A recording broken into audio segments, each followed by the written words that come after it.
স্বাগতম জনাইছোঁ বন্ধুসকল মোৰ ইউটিউব চেনেলটোলৈ।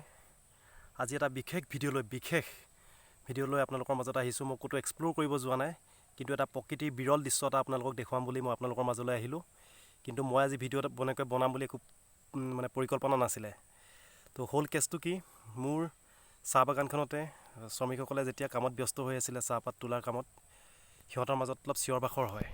মই বুজি নাপালোঁ কি বা হ'ল। তাৰপিছত মই সুধিলোঁ যে কি হ'ল।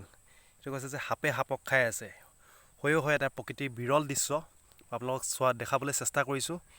এইটো আপোনালোকে ভালকৈ লক্ষ্য কৰিবলৈ চেষ্টা কৰক। কিন্তু মোৰ ভিডিঅ'টো তুলিবলৈ ইমান সুবিধা হোৱা নাই, কাৰণ ইমান ৰিস্ক লৈ ওচৰলৈ যাব নোৱাৰি। এইটো এটা হকা সাপ বুলি কয়, সাপৰ ৰজা বুলি কোৱা যায়। আৰু ই এটা চকৰি ফেটি সাপ বুলি এওঁলোকে শ্ৰমিকসকলে কোৱা মতে, মই বাৰু ইমান চিনি নাপাওঁ।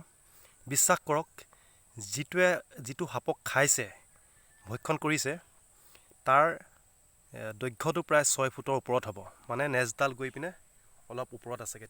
আপোনালোকে ভালকৈ চাগে ধৰিব পৰা নাই, কিন্তু মই দেখিছোঁ।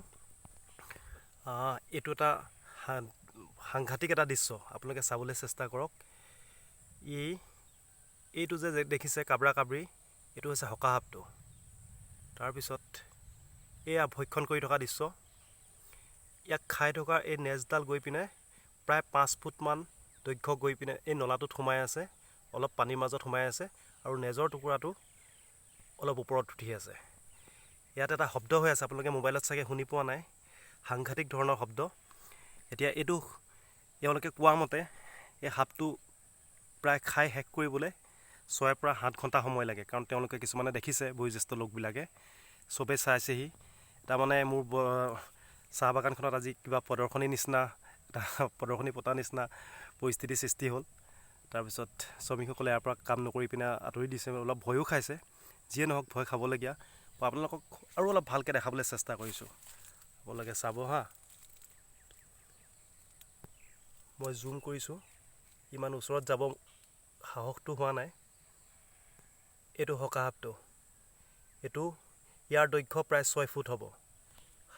হকা সাপটো যিটোৱে খাই আছে, তাৰ প্ৰায় 2 ফুটমানহে ওলাই আছে। ইডোখৰ মানে চাহ বাগানৰ গুৰিত সোমাই আছে।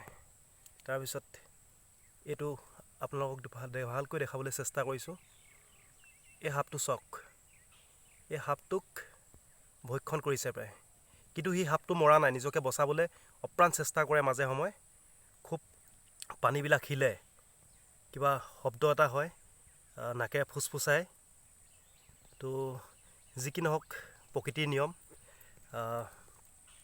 এইবিলাক চলি থাকে। মানুহৰ সমাজতো চলে, জীৱ জন্তুৰ সমাজতো চলে, স্বাভাৱিক কথা।